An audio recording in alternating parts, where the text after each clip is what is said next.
What is real and what is unreal? I want to start this video with a couple of quotes. The first one is from the actress Audrey Hepburn, and she says, "Simplicity and truth are the only things that really matter. They come from within. You can't fake it." The second one is from the author Fyodor Dostoevsky, who says, "Anyone who sincerely wants the truth is always frighteningly strong." Hi guys, it's always me talking about things while I'm running, and today I want to share with you some talks about a slightly more philosophical topic. As I said in the previous video that you can find in the tabs, expressing our thoughts is one of the best ways to process them and grow for them. This video is also a little bit controversial because now on the internet there is a content for everything. We can see the truth about this, the truth about that, and these contents are often discordant with each other. You end up making a soup of many things, so you have to be very careful and have a critical sense. This is unfortunately being taught less and less, even in school. I don't have to explain what it means to study by heart. Now, let's pretend for a second that we are just machine. We store data, we transcribe it, we translate it. But the real software that allows us to be so different, so advanced, so human is critical sense. This allows us to don't take everything we hear, see, think as totally true. If anyone knows that Thomas of the Gospel, who is not Tommaso d'Aquino but one of the apostles, you will know that he doubted about Jesus' crucifixion. "If I do not see the nail marks on the hands, then I will not believe it." And I tell you this because, in my opinion, before I understand what is true, I would like to understand what is faith. Faith is defined as the fact of believing with absolute conviction in the truth and rightness of an assumption, of a concept given a priori, from the start. I could have faith in my abilities, I can have faith in karma, in divine judgment, and so on.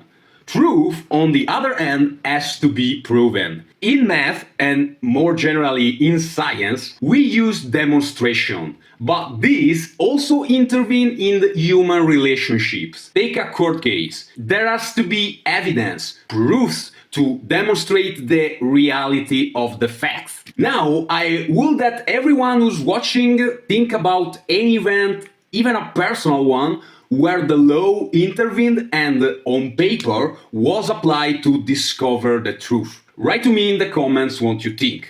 Apparently, in the social world, reality is not always so defined, arbitrary. In short, it is not always the same for everyone. Memory and our experiences play a key role in this, not only in metaphorical sense. For example, in psychology and psychiatry, there are memory distortion. Some psychotic patients may have distorted or altered memories, which may be influenced by delusions or hallucinations. They may recall events inaccurately or believe that events that never existed really happened. There are various philosophical currents that express their views about truth.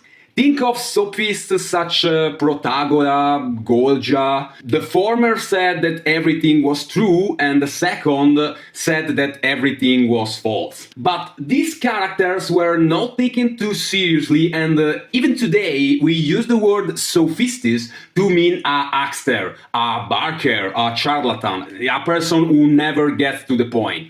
Well, but what is the point? Our brain in this is really interesting. As I said before, it works as a filter. We can't consciously process everything around us, even for a moment. We have so many automatisms in the functioning of our organs, and the brain is no different. Let's go back to Thomas' talk. If I don't see, I don't believe. I want to ask you a question. Do we see or do we choose what to see? Can we choose what to hear? What do we want to remain in our heads? Are we a reflection of platforms like YouTube, where if we get tired of a video, we skip it and move on to the next content? Well, yes and no. According to various theories, our fate is already written. Everything has already happened. We can only choose how to react. On the other hand, several currents suggest that we are in total control. This reminds me the Adam Sandler movie about the life remote control.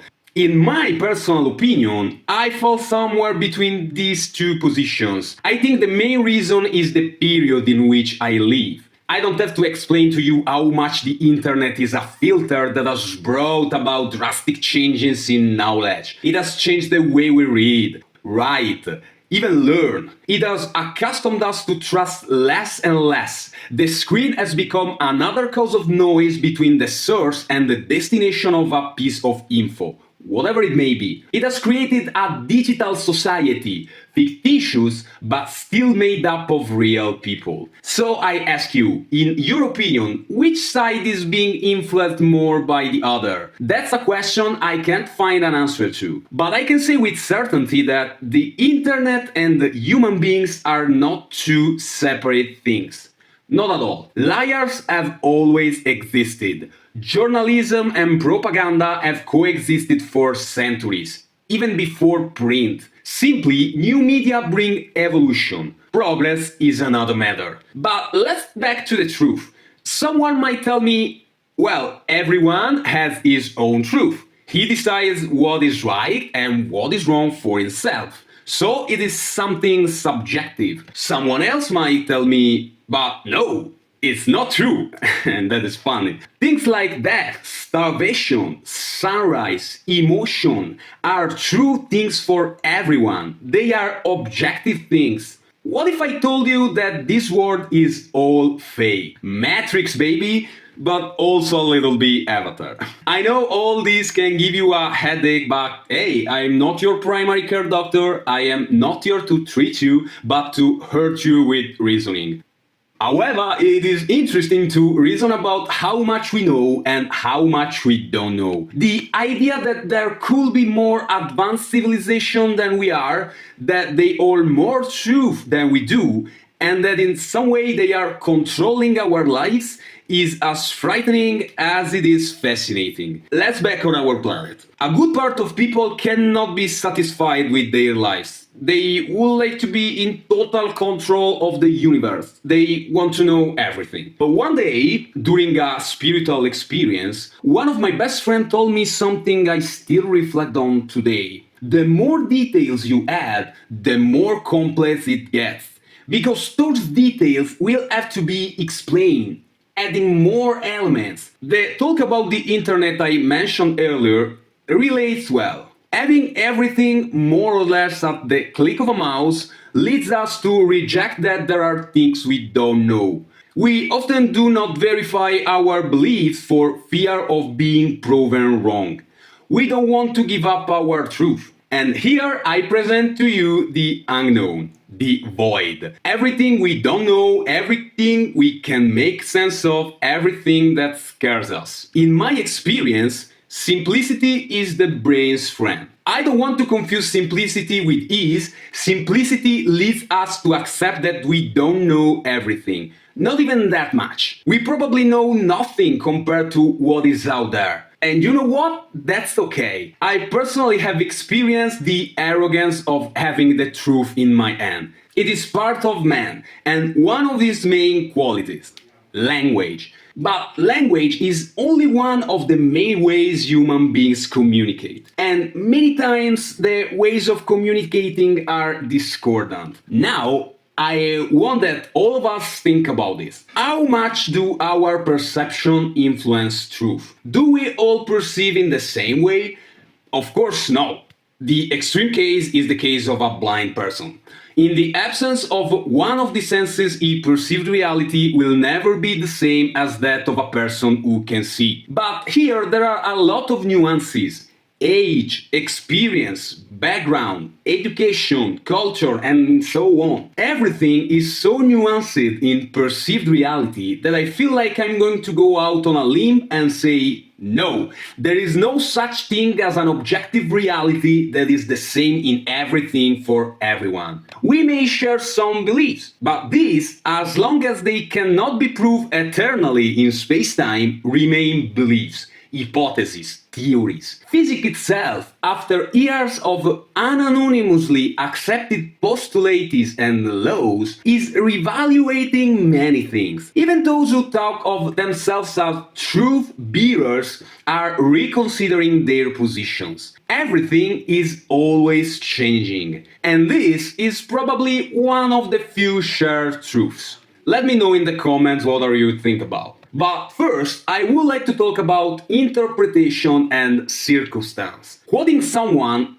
it is not reality that counts, but the person believes. And that is a saying that has been used and abused in last years. As I said before, language can mess everything up. We talk about propaganda, omissions, manipulations. At the time of World War II, most Germans were convinced that Hitler was the savior, caused the narration of the period. But we can also talk about how the law changed its opinion several times on different issues. The moment the truth is told, and so not enunciated, is a key element of how we perceive reality. What is important is that human beings recognize each other. Carl Jung, the psychoanalyst, talked about symbols and collective consciousness. So it is obvious that although we have an infinite spectrum of possibilities, there are some things that, as part of the same species, we share, which we call objective truth. What matters is the approach. We are not prophets, we are scientists. We do not know, but we could know. And this can only be done through sharing. In essence, the truth is more complex than how we can perceive it. And you know what? That way is better. As human beings, as creative and creators, we choose our own truth. And like freedom, as long as it doesn't get in the way of other people's, it has to be good for ourselves. And is even better if it is good for those around us, for those we care to take in our life road. But I want to tell you a truth, one of my truths. If one of our cornerstones is harmful to someone, it is possible that it is not so truthful. Remember, you might even lie to yourself. Thank you for getting this far. As you see, my brain can stay calm for more than 20 minutes. It has to throw out, it wants to be disproved. So I invite you to leave a comment, like this video and share it. Thank you because I have this opportunity to communicate how I am made and how I see the world. Bye.